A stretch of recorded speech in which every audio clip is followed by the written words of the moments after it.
تو آپ جو ہے نا 77 سالہ تاریخ کسی کو بھی سمجھا دیں گے کہ ہمارے ساتھ 77 سال سے کیا ہو رہا ہے۔ جی بسم اللہ کرتے ہیں، ایک دفعہ سمجھ نہ آئی تو 2 دفعہ سن لینا ہے۔ رنجیت سنگھ سکھوں کی تاریخ کا پہلا حکمران تھا۔ سمپل سی بات ہے، آپ کو یاد ہے وہ 13 نومبر 1780 میں گجرانوالہ میں پیدا ہوا۔ اس کا والد مہان سنگھ چھوٹی سی مسل کا سربراہ تھا۔ مسل دستہ گینگ اس کا سربراہ تھا جو رنجیت سنگھ کا جو ہے وہ والد تھا۔ ان دنوں پنجاب میں جاگیریں اور چھوٹی چھوٹی سرداریاں مسل کہلاتی تھی۔ چھوٹی سی جاگیر، چھوٹی سی سرداری، چھوٹا سا دستہ، اسے مسل کہتے تھے۔ رنجیت سنگھ پر بچپن میں چیچک کا حملہ ہوا اور وہ اس کی ایک آنکھ لے گئی، یعنی چیچک ہوا بچپن میں، پڑیاں ہماری زبان میں پڑیاں کہتے ہیں، وہ جو داغ پڑ جاتے ہیں، اس سے اس کی ایک آنکھ ضائع ہو گئی۔ جی 12 سال کی عمر میں وہ اپنی مسل کا سردار بن گیا۔ 12 سال کی عمر میں وہ ایک مہم جو انسان تھا، وہ آگے بڑھنا چاہتا تھا۔ اس وقت لاہور پر 3 سکھ سردار قابض تھے پورے لاہور پہ۔ رنجیت سنگھ نے لاہور کے مسلمانوں سے خفیہ رابطے قائم کیے۔ مسلمانوں نے اسے لاہور بلایا اور شہر اس کے حوالے کر دیا۔ اکثریت آبادی مسلمانوں کی تھی۔ اس نے سکھ سرداروں کو مار بھگایا اور لاہور پر قابض ہو گیا۔ لاہور پر اس وقت اس کی عمر صرف 19 برس تھی، یعنی جب اس نے لاہور پہ قبضہ کیا۔ 1802 میں اس نے امرتسر پر بھی قبضہ کر لیا، ساتھ ہی ملتا ہے واگا بارڈر کے پار۔ 1806 میں اس کا انگریزوں کے ساتھ پہلا معاہدہ ہوا، جس کے بعد وہ وسطی، جنوبی اور شمالی پنجاب کی طرف متوجہ ہو گیا اور اس نے چند ہی برسوں میں گجرات، ڈسکا، سیالکوٹ، شیخوپورہ، جھنگ، چنیوٹ، خوشاب، ملتان، راولپنڈی، ڈیرہ اسمیل خان، ہزارہ، پشاور اور کشمیر کو اپنی سلطنت کا حصہ بنا لیا، پھیل گئی۔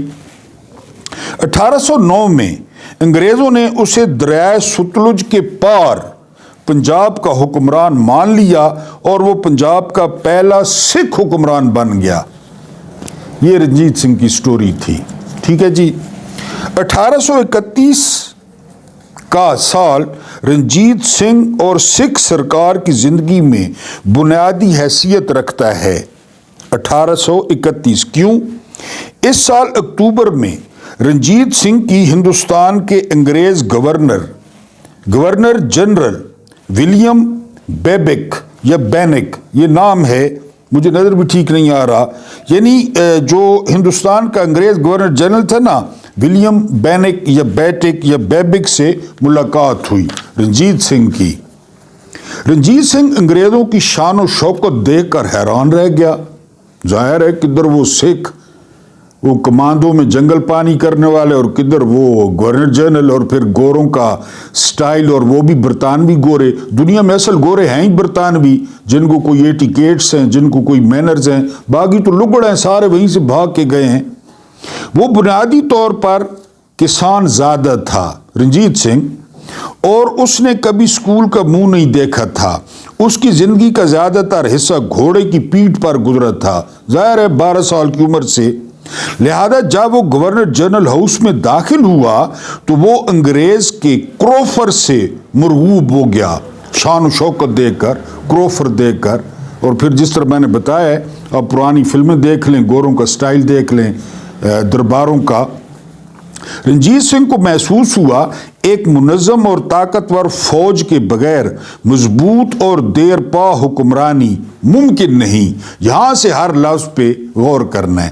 رنجیت سنگھ نے جب وہ دیکھا نا کروفر، تو اس نے کہا کہ اس کے پیچھے اصل جو طاقت ہے نا، وہ ایک مضبوط اور منظم فوج ہے، ٹھیک ہے جی۔ چنانچہ اس نے تاریخ کی پہلی سکھ فوج بنانے کا فیصلہ کیا۔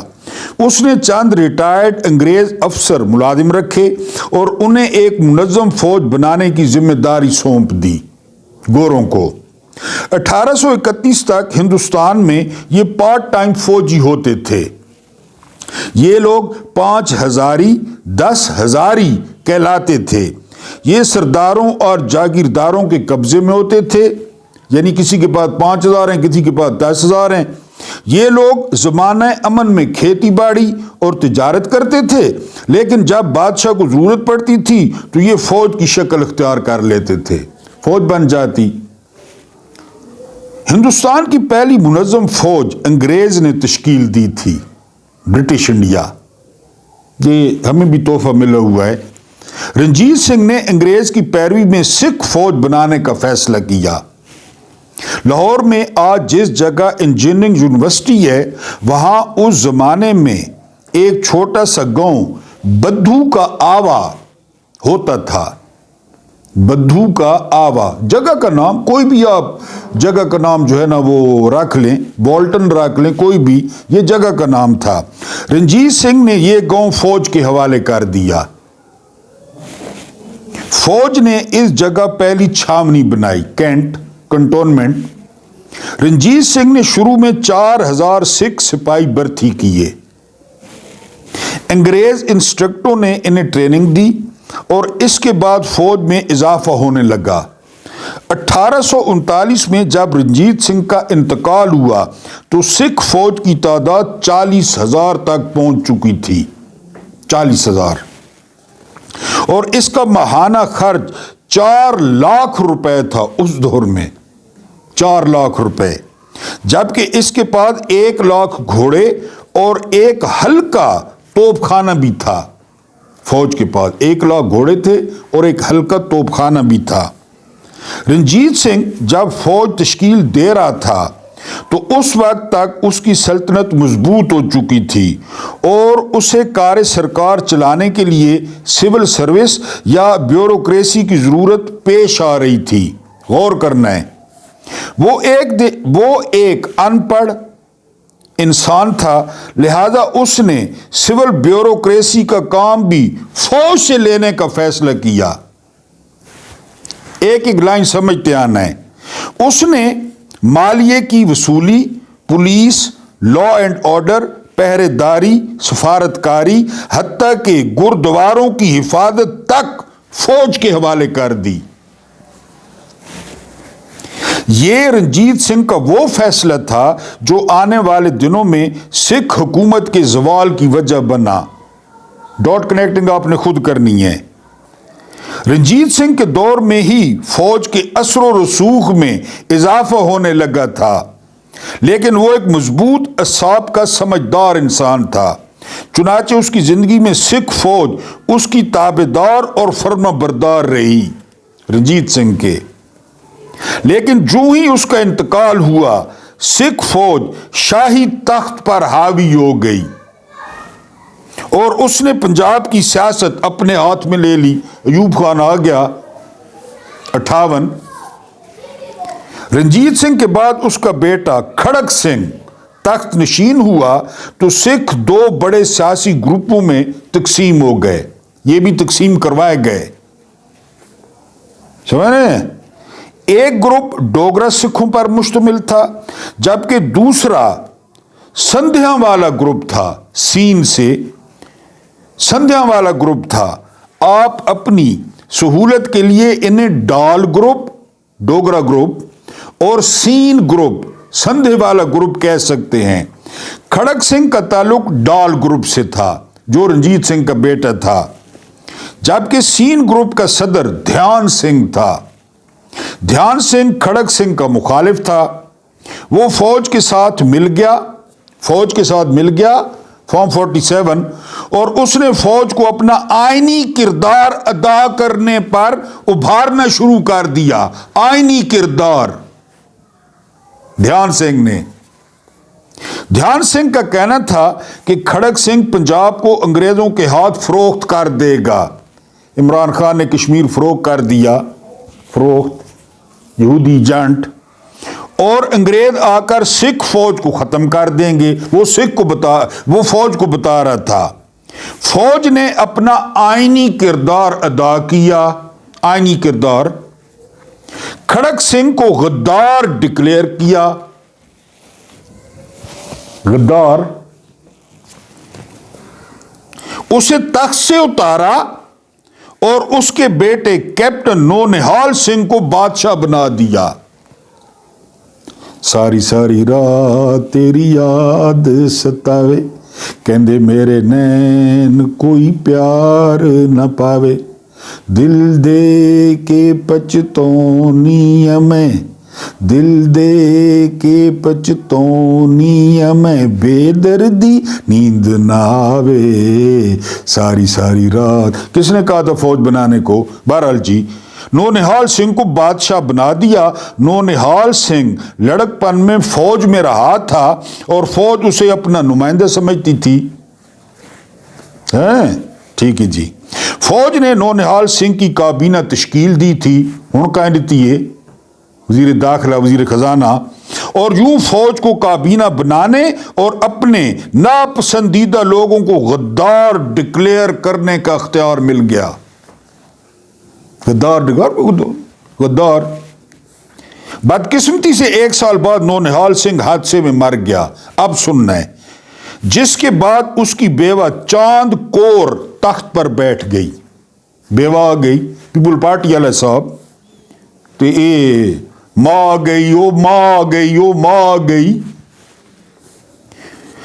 چاند کور سکھ سلطنت کی پہلی خاتون حکمران تھی۔ وہ ایک بااعتماد عورت تھی، لہذا فوج جلد ہی اس سے مایوس ہو گئی۔ بااعتماد عورت، ہیلو کمر، ہیلو فیس، بااعتماد شلوار قمیض، پشاوری چپل، بیس کوٹ، ایاک نعبد و ایاک نستعین، بااعتماد، مایوس ہو گئی۔ ٹھیک ہے جی، آگے چلو۔ اس گروپ کے سربراہ دھیان سنگھ نے ایک اور سازش تیار کی۔ اس نے رنجیت سنگھ کے دوسرے بیٹے شیر سنگھ کو بلایا۔ ان دونوں نے چند جرنیلوں کو ہاتھ میں لیا، جرنیلوں نے فوج کو قائل کیا اور 70,000 فوجیوں نے لاہور کے قلعے پر حملہ کر دیا۔ اپنے قلعے تھے بھائی، اپنے قلعے تھے۔ اسلام آباد کتنی دفعہ فتح ہو چکا ہے، اپنے قلعے تھے۔ چاند کور نے ہتھیار ڈال دیے۔ فوج نے شیر سنگھ کو تخت پہ بٹھا دیا۔ کاکڑ آ گیا، انوار الحق۔ شیر سنگھ کو فوج نے حکمران بنایا تھا، لہذا اس کے دور میں اقتدار عملاً فوج کے پاس تھا۔ تیرے عشق نچایا، تیرے عشق نچایا، تیرے عشق نچایا کر کے تھیا تھیا، چھیتی موڑی میں طبیبہ نیتا میں مر گئیاں۔ ماں گئی عملاً محسن نقوی، رانو، پالشیا، عملاً فوج کے پاس تھا۔ بادشاہ کے تمام فیصلے اس کا ملٹری سیکٹری کرتا تھا۔ آنکھو واہ واہ یار، واہ واہ، آنکھو واہ واہ۔ میں نے کہا جو ہے 77 سال سمجھ آ جائیں گے، اس لیے اس کا انتخاب کیا ہے۔ لوگ انصاف ٹھیکوں اور مکا کے لیے سیدھے بدھو کا آواز جاتے تھے۔ انصاف چاہیدہ ہے، ٹھیکہ چاہیدہ ہے، حلوہ، مانڈا، روکڑا، دمڑی، کھلی ولی، GHQ، ڈنگر خانہ، جی بدو کا آواز جاتے تھے۔ فوج کے پاس کسی بھی شخص کو غدار قرار دے کر پھانسی دینے کا اختیار تھا۔ ابھی سنایا ہے وہ نجم سیٹھی دن دہاڑے کہہ رہا ہے کہ جی ختم کرو، بھٹو کو کیا تھا نا، پھر وہ ویڈیو بھی بنائی خطنے چیک کرنے کے لیے۔ اور فوج ایک مہر لگا کر کسی بھی تاجر یا ٹھیکیدار کو لاکھ پتی بنا سکتی تھی۔ محسن نقوی وزیر داخلہ، چیئرمین کرکٹ بورڈ، اس کی یا وہ رشتہ دار عورتوں کی چیئرمین کرکٹ بورڈ۔ شیر سنگھ کے دور میں فوج نے قلعے کے باہر تمام زمینوں پر قبضہ کر لیا۔ DHA آ گیا تمام زمینوں پر، اور وہ یہ زمینیں پٹے پر دینے لگی، فوج دینے لگی پٹے پہ۔ فوج حکومت کی آمدنی سے نصف رقم بھی لیتی تھی، نصف رقم۔ ڈیفنس بجٹ علیحدہ اور پنشناں ڈیونیاں تے تنخواہیوں وفاقی حکومت۔ یعنی وہ زمینہ پٹے تھے اور حکومت سے نصف آمدنی. سوچ ایک ایک لائن پہ غور کرتے آئیں.